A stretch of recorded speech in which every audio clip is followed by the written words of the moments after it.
para grabar nuevamente. Y comparto, porque si llega Gabriela, lo voy a ver igual acá. Voy a mirar el WhatsApp por si me escribe algo. Todavía no. Ojalá que pueda entrar pronto. Bien, pero quedamos en esto de la biomasa, en donde podemos ver que la biomasa, que es la cantidad de masa que ocupa toda la zarzamora que existe en ese ecosistema, es muchísima. Es muchísima porque es el productor, es más abundante, tiene más cantidad. Como yo les decía, el peumo, aunque sea un solo peumo, tiene tanta masa, es tan grande, que ocuparía toda esta biomasa igual, ¿cierto? Porque es un árbol gigante que puede alojar a un montón de insectos, a ratones, animales, aves, a todo lo que sea necesario que habite ahí, el árbol lo puede sostener. Y eso es debido a que es de gran tamaño. En el caso de la zarzamora, son enredaderas, así que los animales no habitan sobre la zarzamora, pero sí pueden utilizarla como protección para hacer pequeñas guaridas, ¿cierto? Y por supuesto que sirve de alimento para el ratón. A su vez que el número de ratones, ahí está su biomasa, es mayor, la biomasa es mayor que la de los carnívoros o consumidores terciarios, ¿cierto? Porque diríamos que el ratón es un consumidor secundario, solo que aquí no pusimos a los insectos. Pero siempre van así. Más abundantes los productores, después el consumidor primario, después el consumidor terciario y finalmente ya no hay más consumidor terciario, ¿cierto? Siempre van haciendo una pirámide. Las pirámides energéticas son similares, ¿ya? En donde podemos encontrar así. Las pirámides de energía son similares. Pero ¿qué quiere decir esto? Es la regla del 10% que yo les decía, en donde el productor adquiere la mayor cantidad de energía posible, que lo hace a través de su forma de alimentación autótrofa. Adquiere energía solar, adquiere sustratos del medio ambiente y con eso adquiere 10.000 joules de energía. Nosotros vimos lo que es el joule, ¿cierto? Por ejemplo, la energía solar, ¿cierto? De donde obtiene la energía la planta, de donde obtiene su energía para producir su alimento, es de 1.000.000 de joules de energía solar. Pero la planta solo obtiene el 10% de ese 1.000.000, que es 10.000, ¿cierto? 10.000 joules. Y luego el consumidor primario solamente va a adquirir el 10% de la energía que tenía el productor. El productor almacenaba 10.000 joules de energía, pero cuando el consumidor primario se come al productor, solamente obtiene el 10% de energía de la que disponía el productor. Y luego, por eso son 1.000, 1.000 es el 10% de 10.000, y luego el consumidor secundario que se va a comer al insecto va a obtener solo el 10% de energía que había tenido el insecto de la planta, ¿cierto? Que es 100. Y luego el consumidor terciario obtiene solo el 10% de energía del ratón que se comió, 10 joules. Y así es como la energía va disminuyendo. Y eso tiene relación con el número de individuos. Por eso es que los productores son más abundantes, porque tienen más lugar de donde sacar energía, el sol. O sea, es mucha energía disponible para los productores y adquieren más energía. Y como la escala energética va disminuyendo, la disponibilidad de energía va siendo menor a cada nivel trófico, es que los individuos también van disminuyendo. Hay claramente menos serpientes que ratones. Hay menos serpientes que ratones en los ecosistemas. Y así se va desarrollando la pirámide energética en ecosistemas naturales, ¿cierto? Porque a lo mejor, bueno, los humanos igual seguimos siendo menos, por ejemplo, que los insectos. O sea, hay una población muchísimo más grande de insectos que de seres humanos, solamente que los seres humanos ocupamos mucho espacio. Entonces nos vemos como que si fuéramos más, pero no. La población de insectos, las poblaciones de ratones, las poblaciones de serpientes son mucho más abundantes, ¿cierto? En número que los seres humanos. A pesar de que podríamos decir que no, pero es que lo que pasa es que los seres humanos ocupamos mucho espacio y nos hacemos mucho notar. pero estos animalitos ahí escondiditos en sus madrigueras, cómo pueden sobrevivir, son muy abundantes. Y por eso también se reproducen en mayor cantidad, o sea, un ratón se reproduce muchísimo más rápido que un ser humano, que un elefante, que cualquier otro consumidor diferente, ¿cierto? Eso también tiene que ver con el tamaño y con la cantidad de energía que estos pueden adquirir. Entonces, ¿qué aspectos importantes? No es difícil, pero tenemos que tener claro los efectos, por ejemplo, que puede tener el eliminar un eslabón de la cadena. Si es una cadena, al eliminar un eslabón, la cadena se corta por completo. Muy bien. Si es una cadena y yo elimino la cadena se corta hasta la rana, ¿cierto? O sea, va a existir productor flor y va a existir mariposa, pero se elimina la rana, por lo tanto ya no existe rana, y si no hay ranas, no hay serpientes, porque según esta cadena trófica, la serpiente no tiene otro recurso alimentario, ¿cierto? Su único alimento es la rana. Pero en las redes tróficas hay que estudiar mucho mejor lo que ocurre. Si nos dicen, por ejemplo, que de alguna manera se ve afectada la población de saltamontes, entonces podemos decir que si la población de saltamontes disminuye, entonces se va a ver disminuida también la población de serpiente bastarda, de zorro, de cuervo, de ratón, ¿cierto? Porque son sus consumidores directos. Entonces ellos se van a ver afectados, ya no van a ver tantos como normalmente. ¿Qué pasa, por ejemplo, con los productores?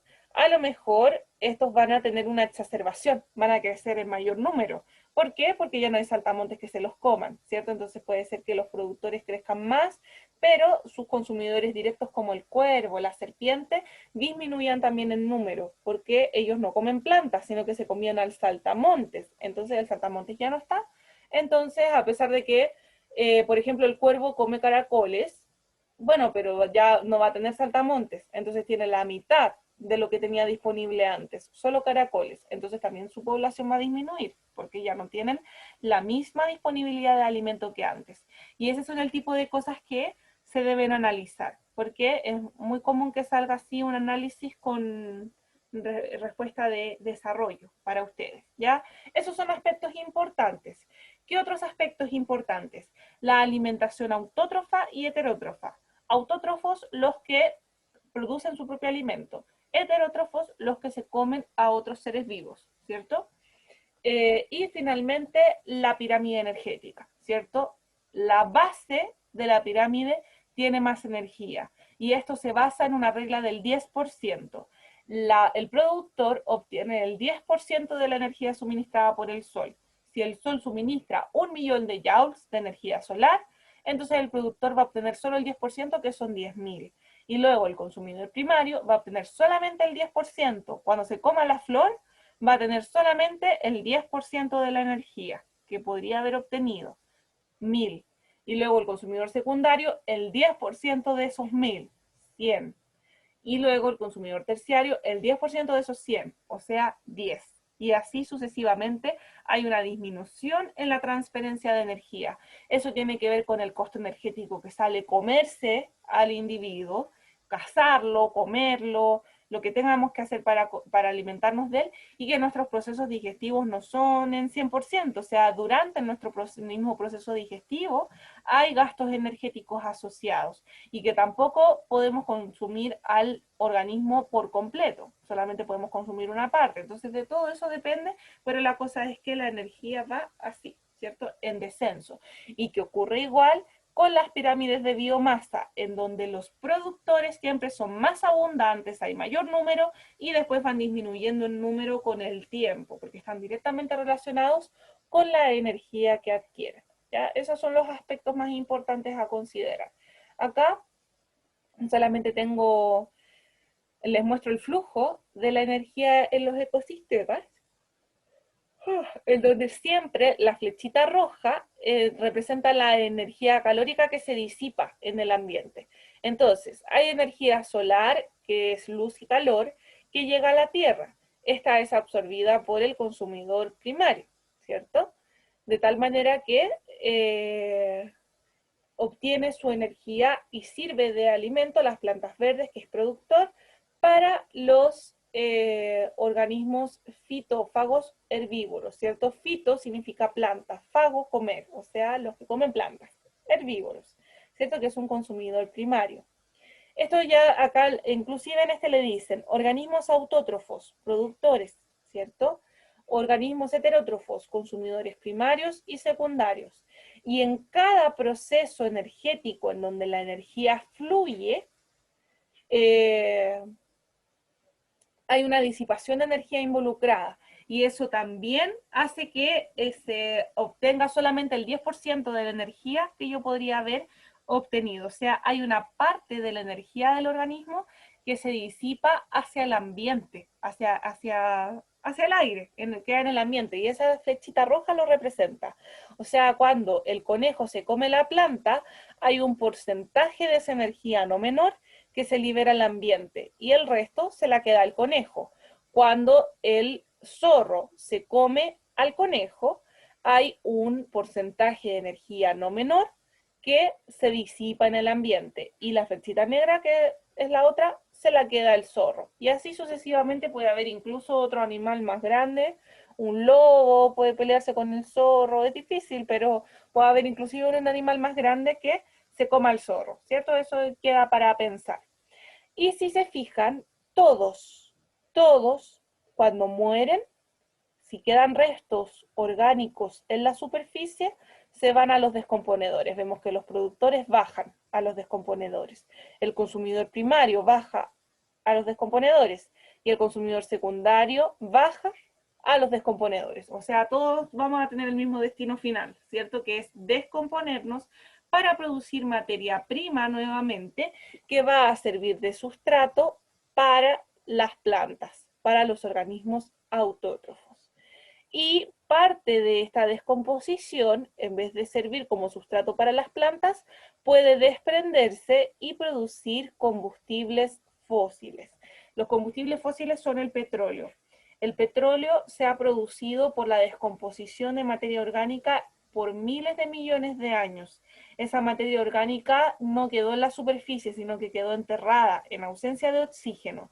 Y con los microorganismos adecuados se produce este tipo de combustibles como el petróleo. Y la gasolina viene del petróleo finalmente. Todo el resto de los combustibles que nosotros conocemos son derivados del petróleo. Entonces a ellos se les llama combustibles fósiles, ya que también es una posibilidad, pero ahí ya salimos de la cadena de vida, o sea, ya no estamos dentro de el ciclo de la vida, porque los combustibles fósiles dejan de ser potencialmente vida. Son combustibles, se utilizan los derivados del petróleo para hacer cremas, diluyentes, pinturas, neumáticos, plásticos, PVC, un montón de cosas, pero nada vida.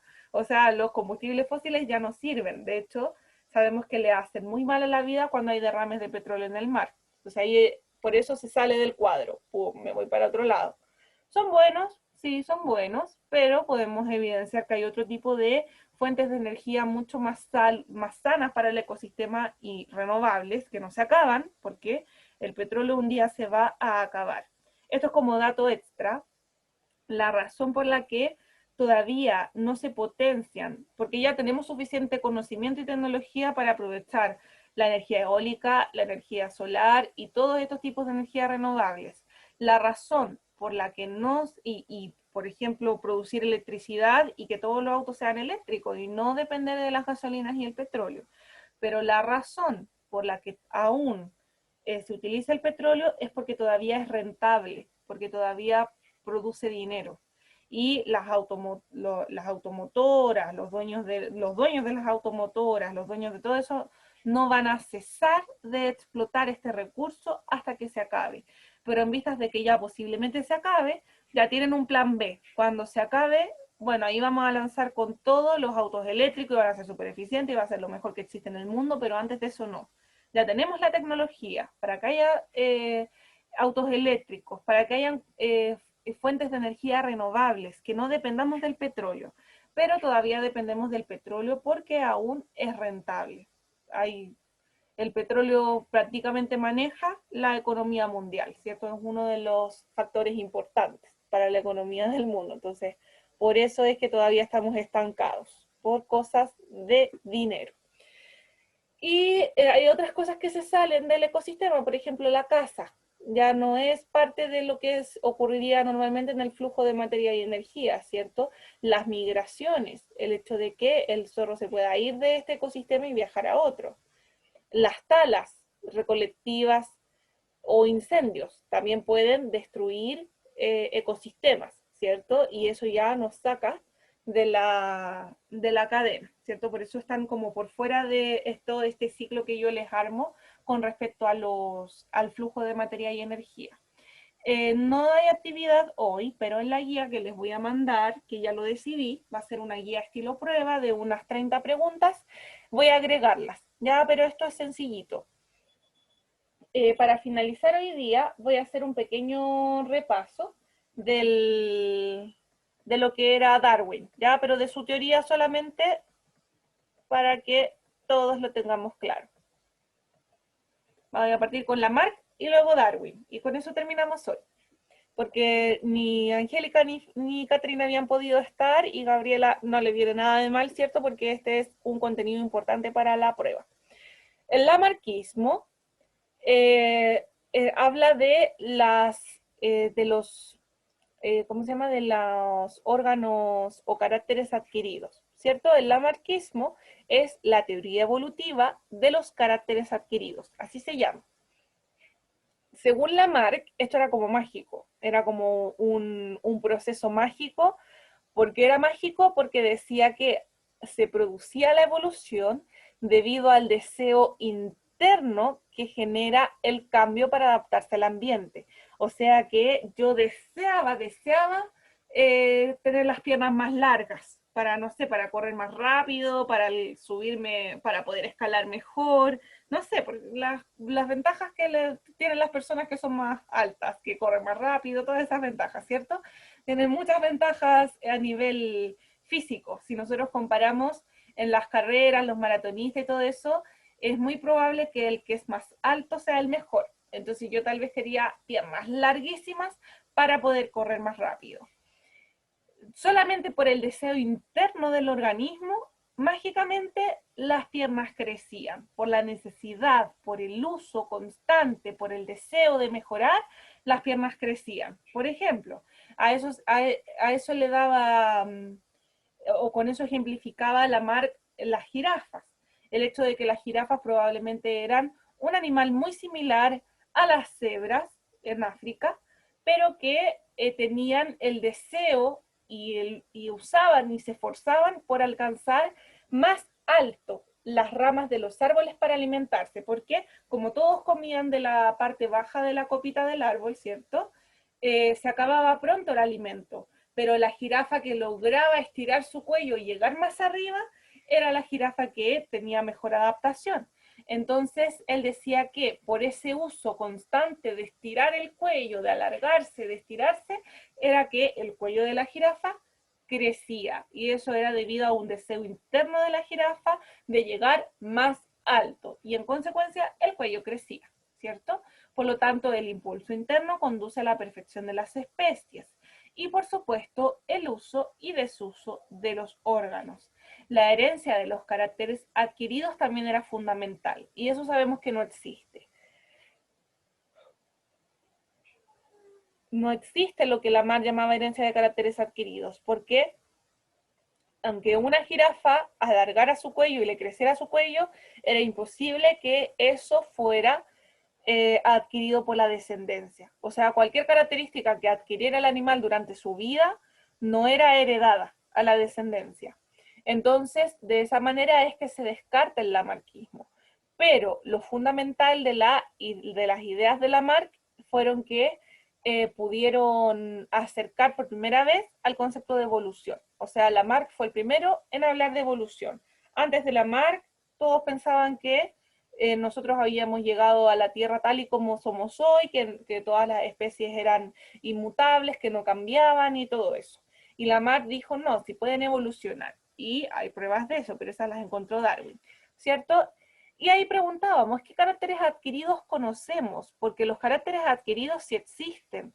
El problema es que no se heredan. O sea, uno los adquiere, pero no provocan un cambio en nuestros genes, solamente adquirimos estas características y las adquirimos durante nuestra vida, y si nuestra descendencia quiere ser como nosotros, tendrá que trabajar por ello también, ¿cierto? Por supuesto que hay genéticamente personas predispuestas a algo, ¿cierto? Como yo les decía, las personas más altas es muy probable que tengan mejores características para ser maratonistas o para ser basquetbolistas.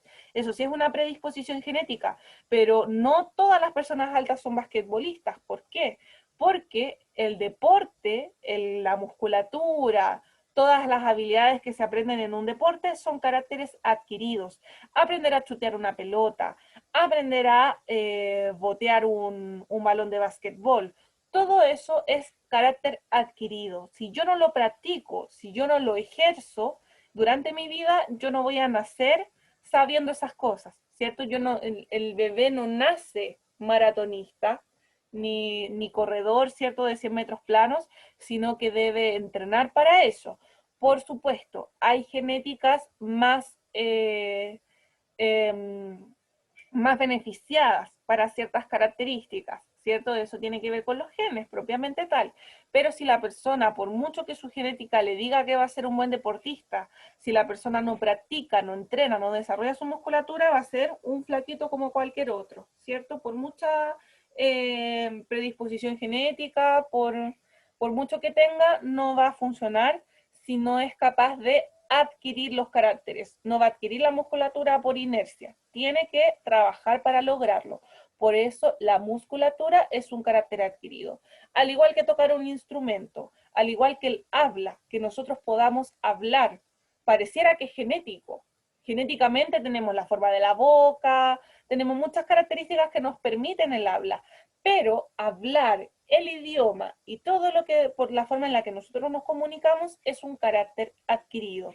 Si alguien no nos lo enseña cuando somos chiquititos, si no lo aprendemos por imitación, no lo adquirimos y no hablamos nomás. En el caso de los instrumentos también, tengo que aprender por imitación, porque me enseñen, aprender una técnica, algo que me permita tener una característica definida, ¿cierto? Y hay caracteres adquiridos más extremos que yo les mencionaba la semana pasada, que también pueden ser cambios físicos, como las expansiones. Yo no heredo la expansión a mi descendencia. Si me hago una expansión, no la heredo, ¿cierto? Solamente me cambio la forma de mi oreja. Pero los bebés deberían nacer con orejas normales, ¿cierto? Eh, lo mismo ocurre con las mujeres africanas que se ponen los anillos en el cuello para que su cuello crezca, para alargarse de los cuellos. Con el tiempo su cuello se alarga, por supuesto, la logran que su cuello se alargue. Pero si estas mujeres tienen descendencia, cuando ya tienen el cuello largo y tienen hijas, sus hijas no van a nacer con cuello largo, van a nacer como con cuellos normales, como cualquier ser humano. Ahí la genética te dice que tenga más largo o más corto, más cuello, menos cuello, pero finalmente nadie tiene el cuello de 30 centímetros, 20 centímetros, ¿cierto? Eso es un desarrollo de un carácter adquirido que no se hereda, de tal manera que el principal problema de la Lamarck era que estos caracteres adquiridos no se heredan. Yo puedo adquirir características durante mi vida en forma de adaptación.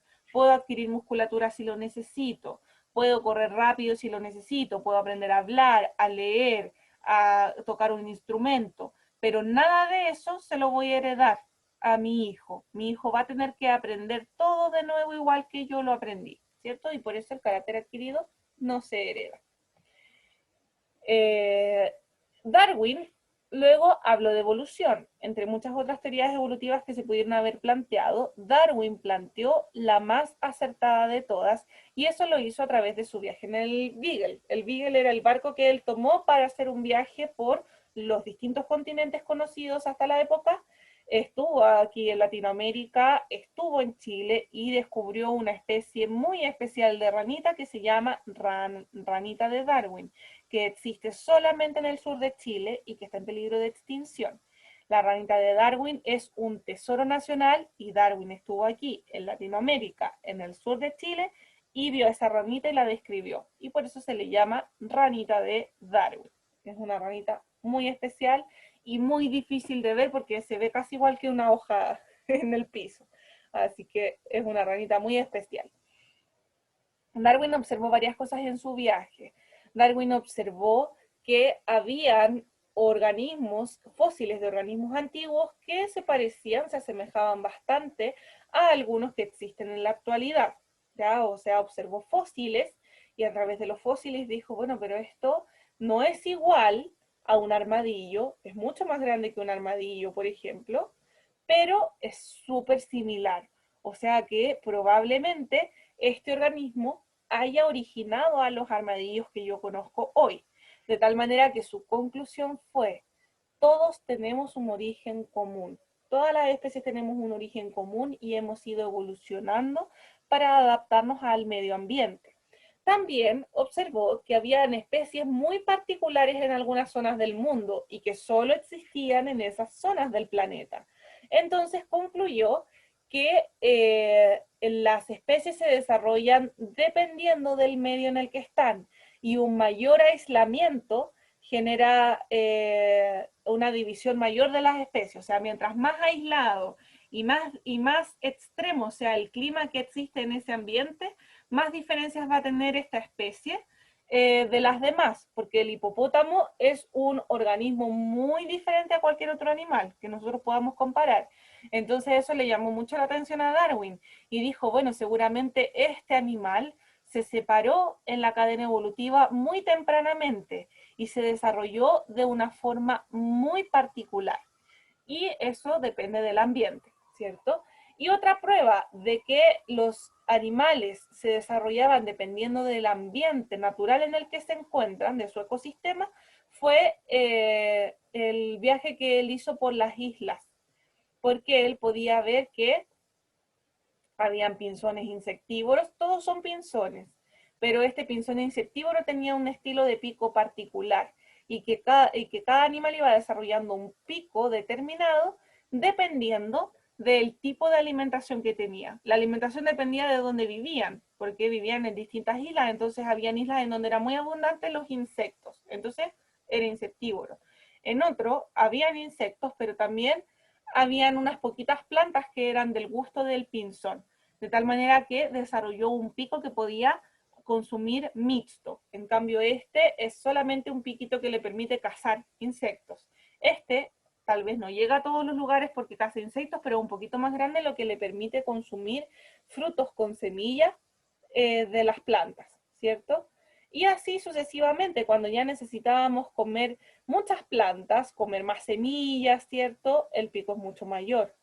Eh, pero todavía no, porque todavía come algunos poquitos insectos. Y ya cuando solamente como, ya es solamente arbóreo vegetariano, ya solamente como plantas, entonces el pico es totalmente distinto y es mucho más fuerte porque la necesidad de romper los tallos, las semillas, todo es muchísimo mayor. Entonces, así podemos ver que dependiendo de la zona, del alimento disponible en cada zona, se iban desarrollando los pinzones con características particulares, pero que todos estos pinzones provenían de un origen común. Todos son pinzones, pero tienen pequeñas características que los diferencian.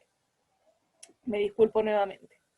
Luego, propone esta teoría de la selección natural. Existe también un tipo de selección artificial que nosotros los humanos la usamos para seleccionar distintas especies. Por ejemplo, de maíz. Si queremos que el maíz sea grande, amarillito, bonito, el maíz es el choclo. Seleccionamos entonces solo las semillas de maíz de ese estilo, las volvemos a plantar y vamos haciendo una cepa de maíz cada vez más particular, ¿cierto? Más específica con lo que yo quiero. En el caso de los perros se ha hecho lo mismo. Se han seleccionado las características de los perros que se desean para poder cruzar a los perros con esas características y ir desarrollando las razas de perros. De tal manera que si yo quiero que mi raza de perros sean perros con manchitas negras, entonces cuando me nace un perro entero negro, lo descarto. O sea, obviamente no lo mato, pero no lo utilizo como posible reproductor. Pero me nace un perrito con manchitas blanco con manchitas negras y ese va a ser un macho reproductor. En las hembras igual, me nace una hembra entera blanca, no me sirve entera blanca. tiene que tener manchitas. Entonces la hembra que nace blanca con manchitas dicen, ah, esta sí, hembra reproductora. Es despiadado, deberían dejar que los perritos fueran como son nomás. El problema de la selección de genes es que los genes se van deteriorando. La variabilidad genética es fundamental en el proceso evolutivo porque permite adquirir las características que se adaptan mejor al medio.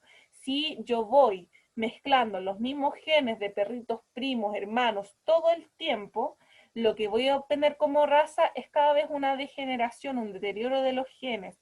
Los perritos nacen con predisposición a enfermedades porque no tienen la variedad de genes de la que disponían antes para constituir un organismo bien adaptado. De tal manera que sabemos que los perros de raza suelen vivir menos y padecer muchas más posibles enfermedades que los quiltritos que aguantan todo y pueden comer cualquier alimento y no les pasa nada. En cambio, los de raza tienen que comer un alimento específico porque si no se enferman de la guatita, les puede dar cáncer, un montón de cosas, ¿cierto? Eso es debido a los genes.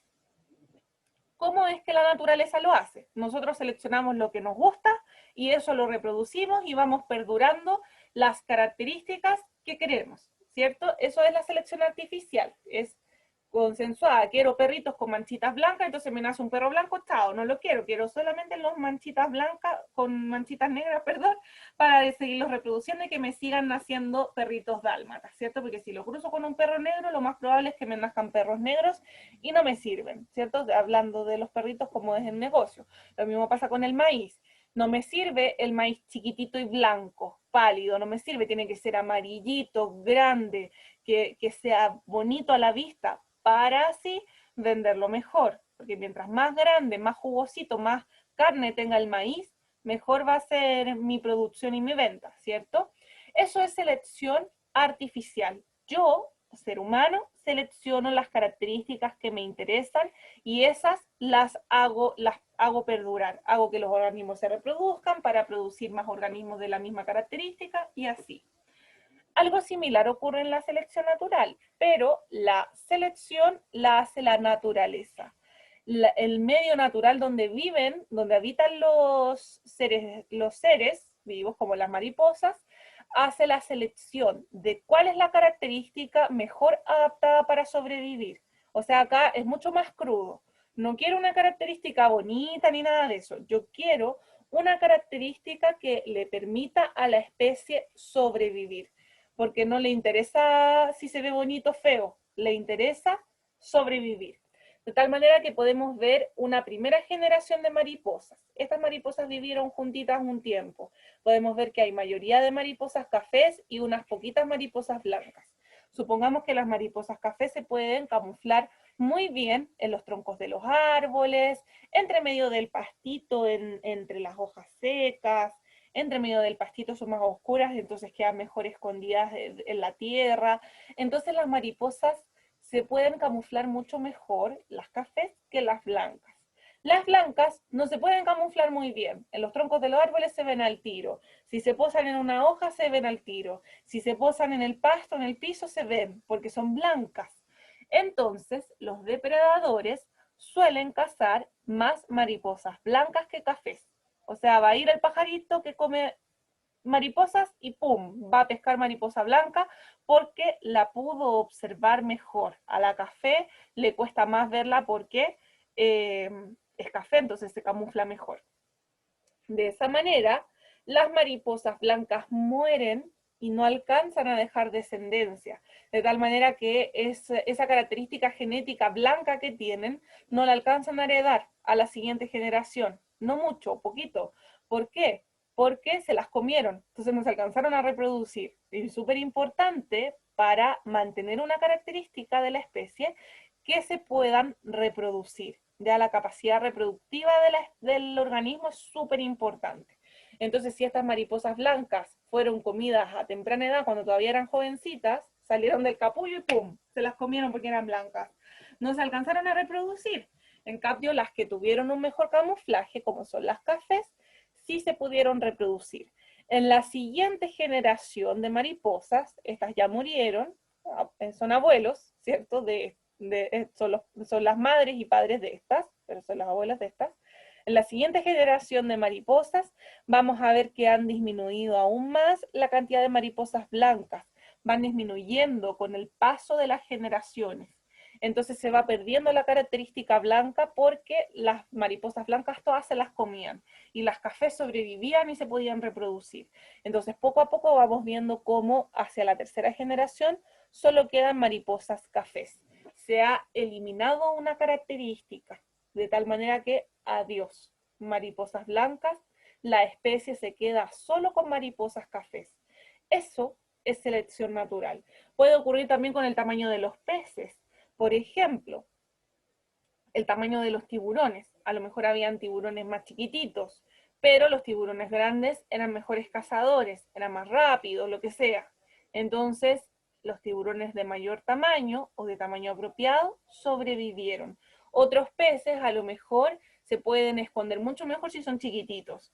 Entonces sobreviven mejor, por ejemplo, los peces payasos son chiquititos, a lo mejor habían peces payasos grandes, más grandes de tamaño, pero estos en ambientes naturales no podían sobrevivir porque se trataban de esconder entre medio de las anémonas y de los corales, pero eran muy grandes para introducirse, entonces eran cazados antes de que pudieran esconderse, de tal manera que no podían sobrevivir y quedaron los pececitos payasos chiquititos, o sea, ahí preponderó el tamaño pequeño, a veces prepondera el tamaño grande, la ballena gigante, gigantesca, a lo mejor habían ballenas más pequeñas, pero mientras más grande la ballena, mejores capacidades reproductivas y de sobrevivencia, entonces sobrevivieron las ballenas grandes y esas son las que vemos hoy, ¿cierto? O sea, que va a sobrevivir la característica que está mejor adaptada al ambiente y debido a que sobrevive, se hereda. Porque las que no sobreviven, no se heredan. Si yo muero hoy y no tuve hijos, yo no heredé mis características a descendencia.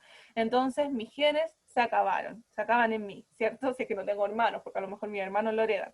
Pero así es la selección natural, ¿cierto? Y por supuesto, en los ambientes naturales es fundamental este proceso porque los organismos no están condicionados a nada más que a sus capacidades de sobrevivencia, sus capacidades de producir alimento, de reproducirse, de camuflarse, de cazar para los depredadores. Esas son las características que se acentúan. Por ejemplo, para un lince, el tener ese ojito de lince que les permitiera identificar a la presa era fundamental. El lince que no ve bien, no caza, y si no caza, no deja descendencia, se muere. El lince que ve bien y caza tiene un estatus dentro de su manada, tiene descendencia, se hereda. Entonces, las características propias de cada especie son por selección natural.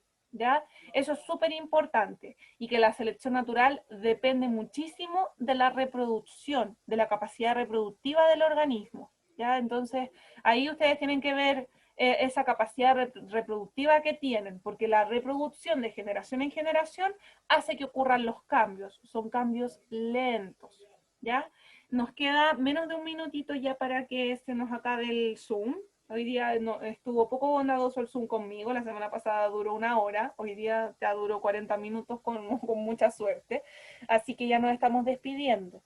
Como les dije, el jueves o el viernes les mando la guía para que la resuelvan dentro de sus tiempos y el martes nos reunimos aquí. La guía va a ser estilo prueba, ya va a ser como un ensayo de prueba, para que se queden tranquilas de que ya vamos a empezar a trabajar en ensayos de prueba, ¿ya? Así que eso pues chicas, chao. Gracias, que esté bien, hasta luego. Nos vemos hasta el martes.